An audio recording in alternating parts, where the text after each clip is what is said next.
Hi there, I'm Roisin Cure, coming to you from Galway on Ireland's west coast. I'm an urban sketcher, which means I love to draw and paint whatever I see, wherever I am. And you're very welcome to my channel. Hello, welcome to this little video about painting with watercolour. So I'm using two gorgeous brushes, a Kolinsky Sable and an R13 by Rosemary & Company, and some beautiful Roman Schmal Aquarius watercolours, along with a favourite colour by Roman Schmal French Ultramarine Light. So the drawing I did is of my local town of Gort in County Galway. It was just a really nice little strip of buildings that showed perspective really well. So the first thing I did to paint it was mix up some Payne's Grey, which is a gorgeous neutral blue-grey colour. The idea here was to mix a kind of a medium dilution and paint the roofs first. So in that way, you're going to get a nice little starting off colour that you can later build up on. So I'm not using too much water, I'm not using too little water, just enough to give a really nice, even kind of a finish. So I put it on all the roof area, including the chimneys, and then I allow it to dry. To make the clouds, I put on lots of clean, clear water, and then I can throw in some, again, Payne's Grey. The trick here is to leave it. Don't get tempted to smooth it out. Just leave it, pop it onto the wet and leave it. So look, you can be quite strong with the colour. You can put it on quite concentrated, and as long as it goes into very wet water, wet surface, it won't be too strong. So you can see that that's what's happened there. In and out and around all the chimneys that I've drawn, again with the Payne's Grey, which is that lovely bluey grey, very neutral colour and very useful, and it has a place in everybody's paint box. And as you can see here, I'm using the Rosemary R13 paintbrush, which is a mix of sable and synthetic and gives you great control. So in this little bit here, I'm just painting all the chimneys. So I'm going to get that first layer down.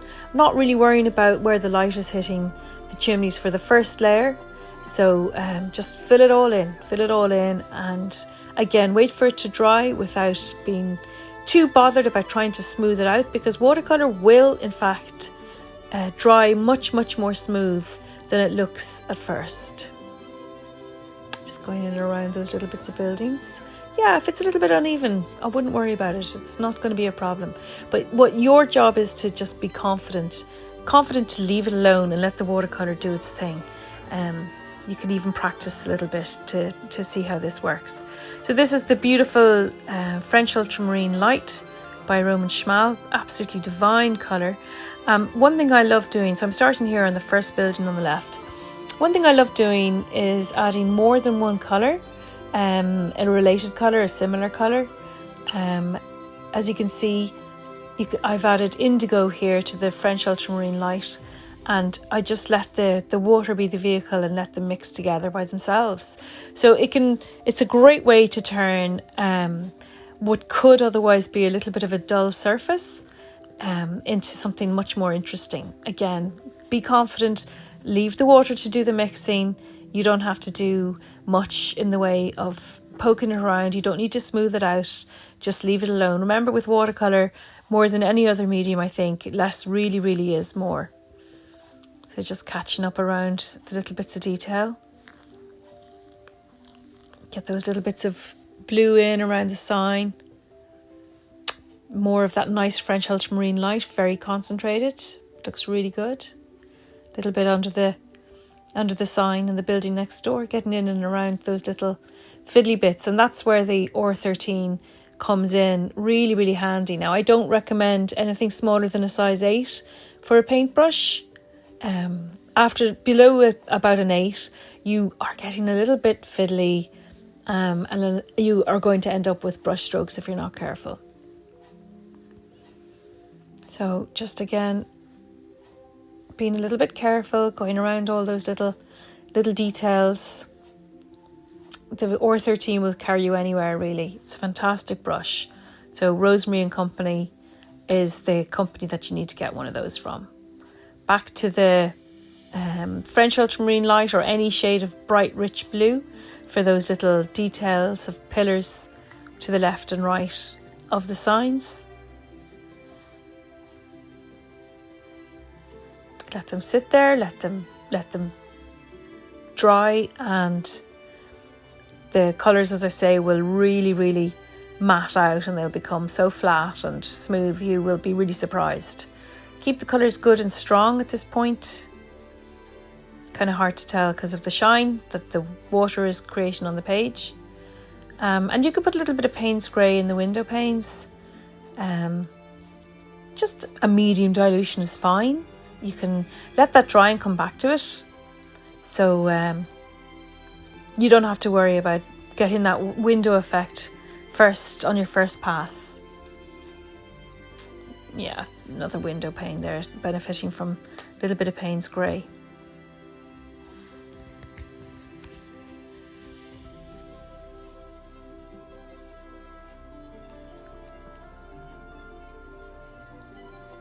Same with my first windows in the first building, and don't forget to paint in the little bit of the underside of the windows because they're in shadow, so you'll definitely want to darken those up a little bit as well, just to show that they're in shadow. It makes it much more believable. Same for the far side of the little sign on the lamppost. So painting the car using that really rich blue. This is again the French ultramarine light, absolutely fabulous colour, but feel free to introduce other shades of rich blue, and they'll all look fab.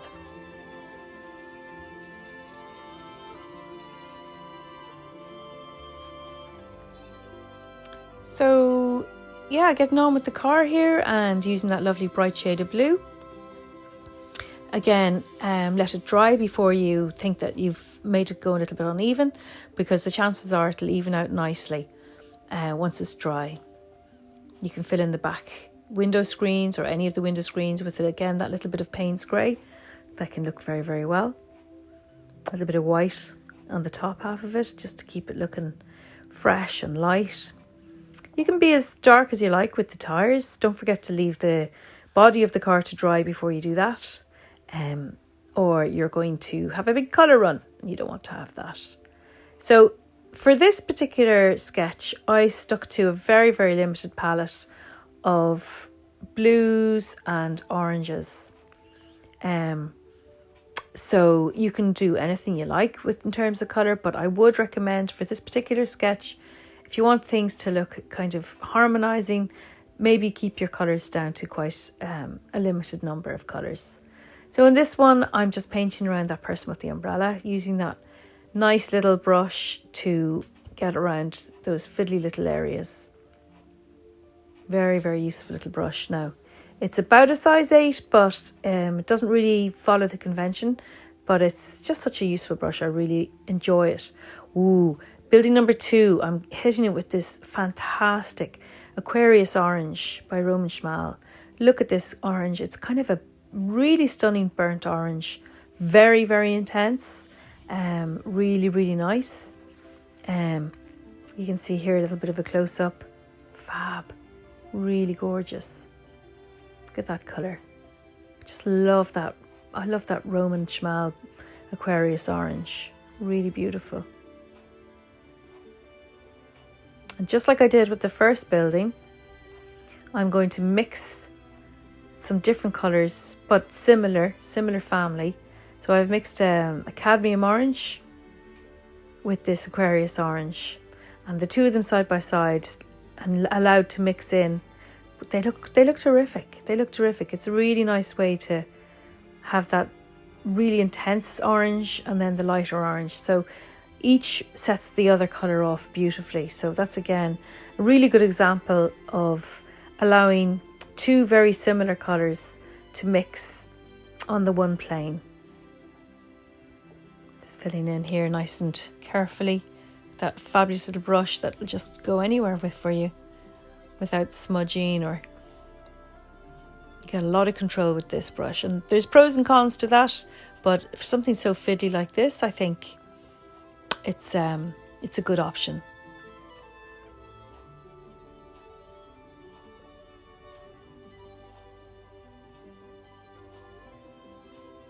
Same colour.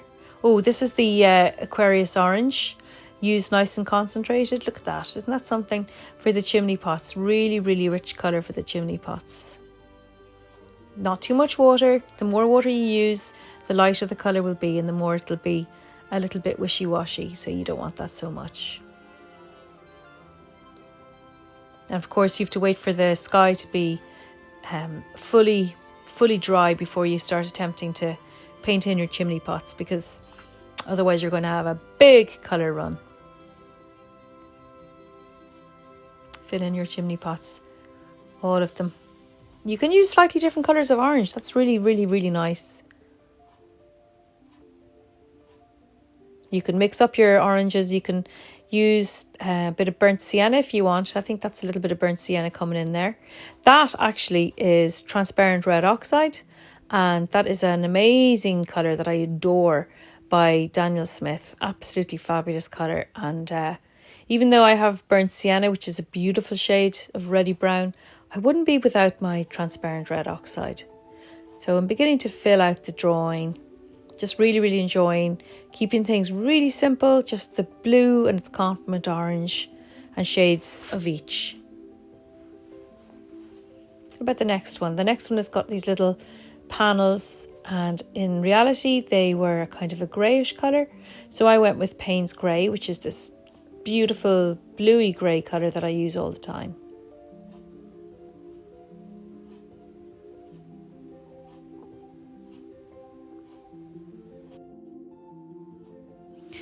So just painting in around the windows with the Payne's Grey.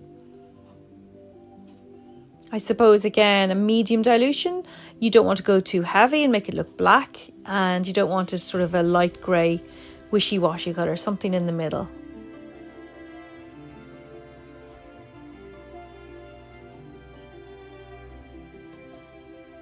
And again doing the window panes and using the Payne's Grey for the window panes.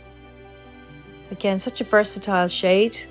And if you want, you can contrast the colours of the window panes and make it a little bit darker than the surrounding painted panels on the windows, just to show that it's a different surface.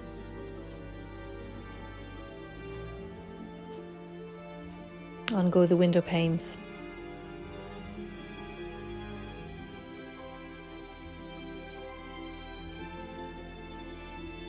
Let them dry. What's next?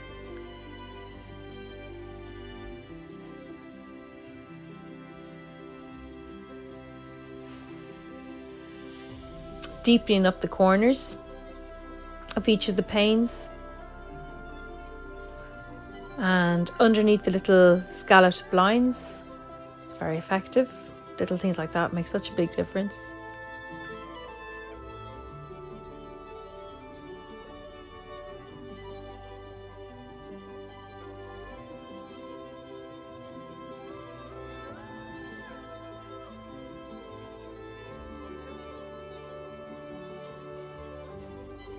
Now I'm just painting under the windowsill of those two windows with the paler orange that I used on the surface of the wall. Just looks really good. Oh, under the awnings. So the awning is casting a little bit of shadow, so you want to reflect that. And you'll notice that I've used a little bit of Payne's Grey, but I dilute it out as I go down. Just because the light comes back again.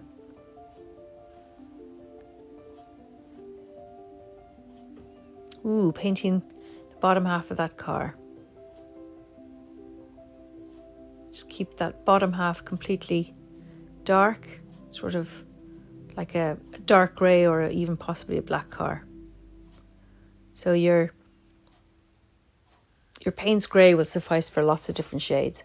So the next building over, I just decided to go a little bit crazy with that one, and I went for this ombre look. So it's Naples yellow light at the top half of the building, and then it's this rich cadmium orange towards the middle, around the satellite dish. Careful with the little brush.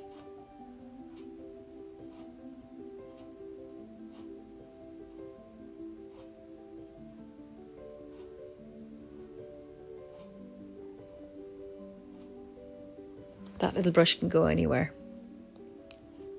So you can use any brush you like, but just to be aware that something with a good point is a good idea.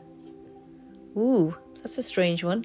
Naples yellow light on top of a chimney pot, and you can see the other chimneys have had a dark layer painted on one side of them, just to help show that feeling of light hitting the front of the chimney pots.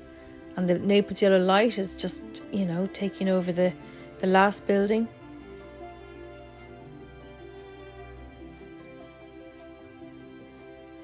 Mixed with a little bit of cadmium yellow, just for the fun of it.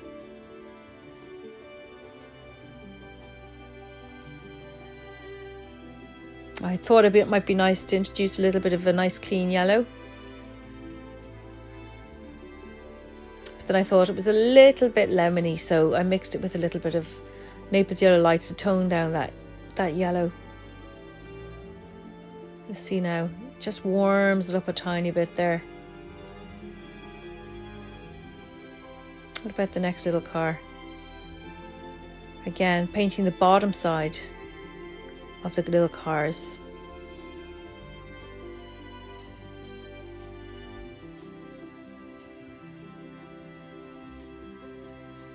And then what about the glass? And I make a habit of only painting the bottom half of the glass, whether it's, well, I suppose with cars, because the top half of the glass is curving upwards. Second layer is in order. Wait for the first one to dry.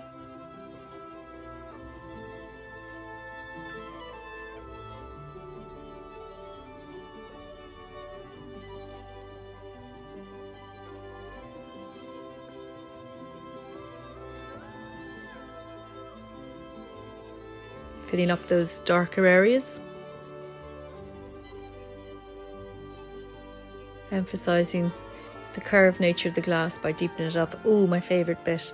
Putting on the rear view, the rear lights, that little pop of red. Oh, so fun. Love doing that.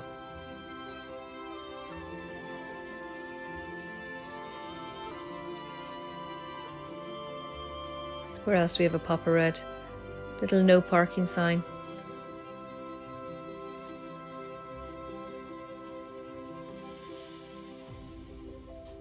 Another one.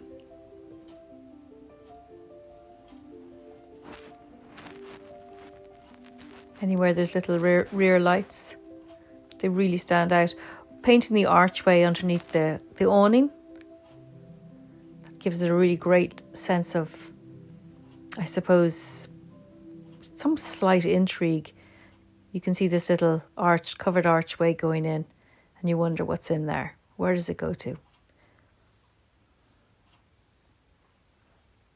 Using titanium red oxide to just fill in an interesting way, another little doorway.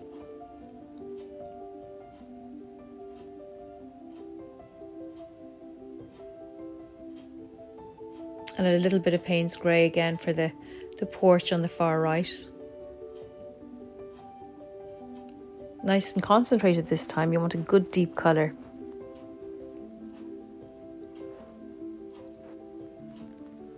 So you getting there.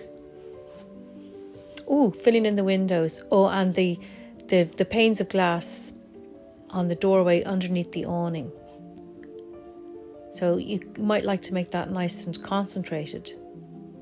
Of course, you have to wait for the first layer to dry before you add a second one. Otherwise, you'll be all over the place. You'll have colour runs and Lord only knows what else.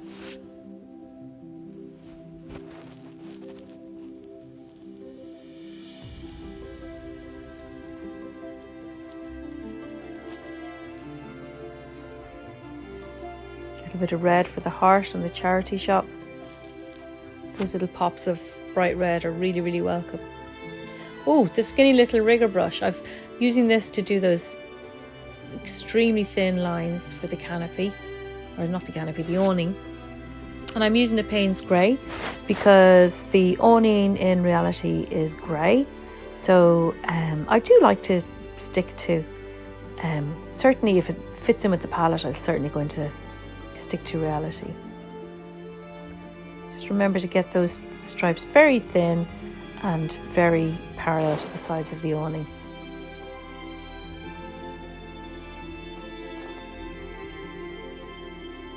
Don't forget the vertical little bits.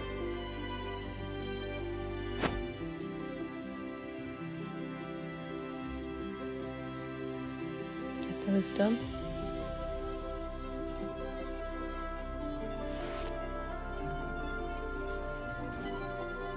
Filling in the inside of that little covered archway.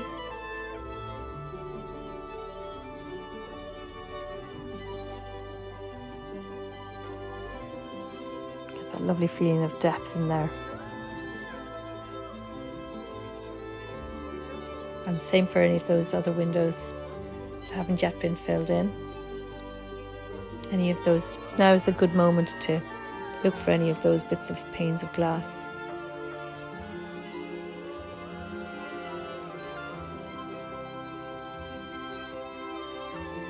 Deepening up the bottoms of the cars to give them that feeling of I suppose, tangibility. Makes them much more three-dimensional when you give them that variation. Another chimney that needs one side of it darkened up. So it's the same sort of paint colour, just a little bit less dilute. Carefully going around my street furniture. A few more panes of glass still have yet to be done.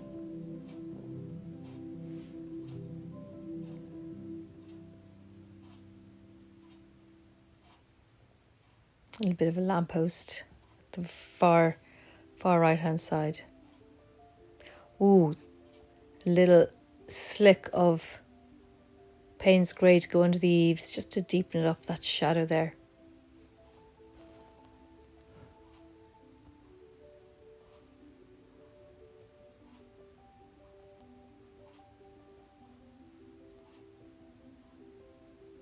All the way along. And you can do that with Payne's grey. Oh, I'm just deepening up the chimney pots here to make them really stand out against the slightly stormy sky, which, by the way, is exaggerated just for effect. There's a bit of a non-sky on the day.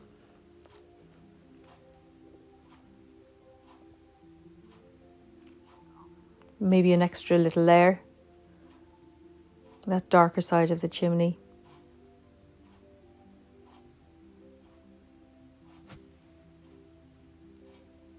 Stands out a lot. But remember that watercolour lightens quite considerably as it dries.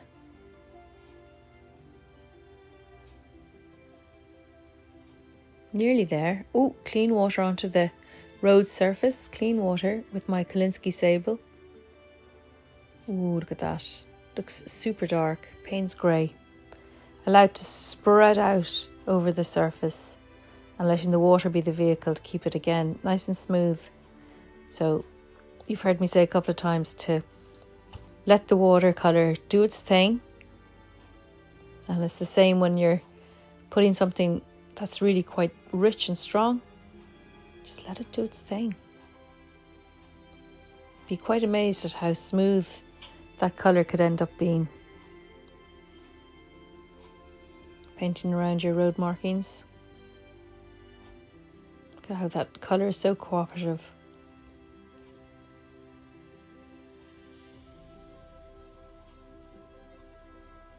And really, really important not to fiddle with the paint surface at this stage. Just let it dry by itself.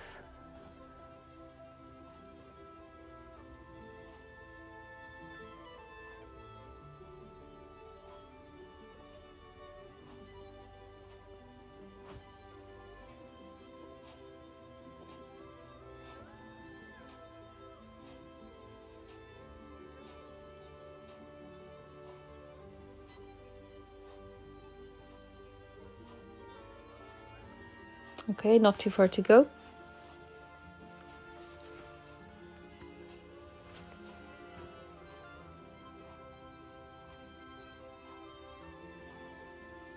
Using my white gel pen to fill out some of those delicate little details.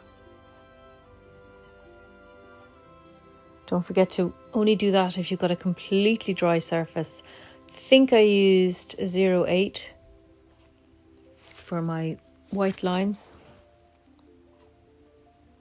Using my grey pen just to fill up any little details. You can see there's a couple of little bits and pieces that benefit from the addition of some grey fountain pen ink. Of course, waterproof, but I'm almost at the end now, so no need to worry about whether the pen will run. See that little bit of detail, just to pick out that really 3D effect with the glass windows. You can really feel, you can see into them. Time to peel off the tape.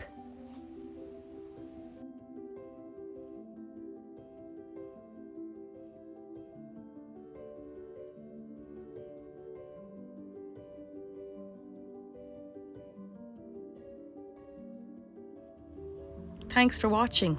You can subscribe to my channel for more urban sketching tips and techniques.